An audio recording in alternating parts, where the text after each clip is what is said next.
나만이 걸어온 그 길. 정명석. 할아버지 이야기.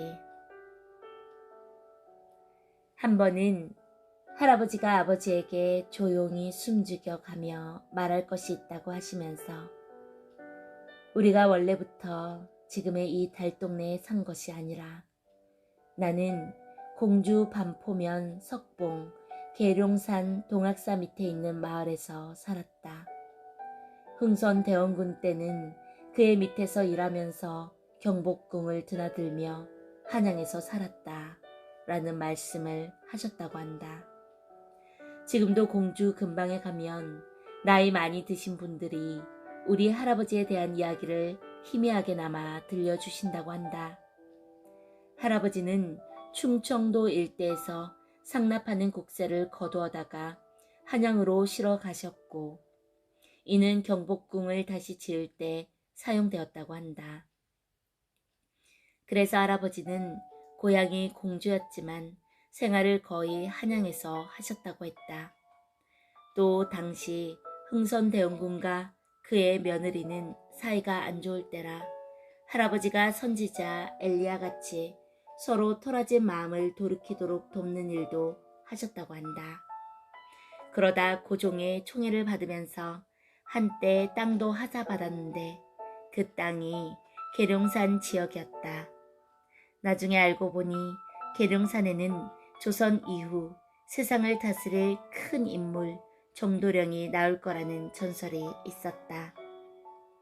그러다 할아버지는 일본의 침략에 의해 명성황후 시해 사건을 직접 보고 충격을 받은 후 관직을 버리고 충남 금산군 진산면 묵산리로 피해 자리를 옮기셨다고 한다. 하나님께서 새 역사의 뜻을 펴기 위해 할아버지를 월명동 쪽으로 오게 하여 이 지역에 자리 잡게 하신 것이다. 할머니는 정승의 딸이었는데 그 신분을 숨기고 살아야 하는 처지였다. 그렇게 은둔 생활을 하니 생활이 빈곤케 되어 머슴살이도 9년간 하셨다고 한다. 그 당시 우리 아버지는 9살밖에 안 된 어린 아이였다.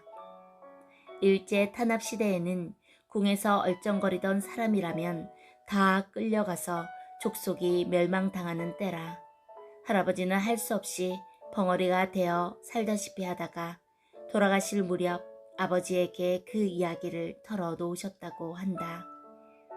마지막에 털어놓으시면서도 행여 후손이 끊어질까 염려하여 아무에게도 이 말을 하지 말라고 당부하셨다는 것이다.